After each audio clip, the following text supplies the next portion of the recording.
मलयज शीतला शस्यश्यामलां मातरं वन्दे मातरम्। शुभ्रज्योत्स्ना पुलकितयामिनी।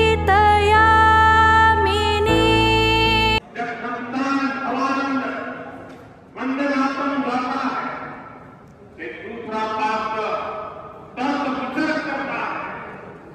वह पूछता है कि तुम अकेले क्या कर पाओगे। तब वंदे मातरम से प्रेरणा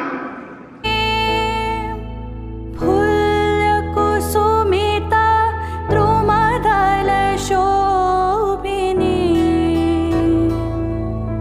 सुहासिनी सुमधुरभाषिणी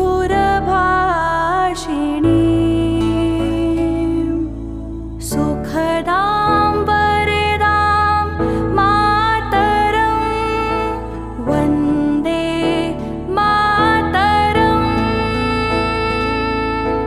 कोटिकोटिकण्ठ कलकलनिनाद कराले कोटिकोटिभुजै धृतखर करवाले। अबला केनुमा एतो बोले बहुबलधारिणीं नमामि तारिणीं रिपुदलवारिणीं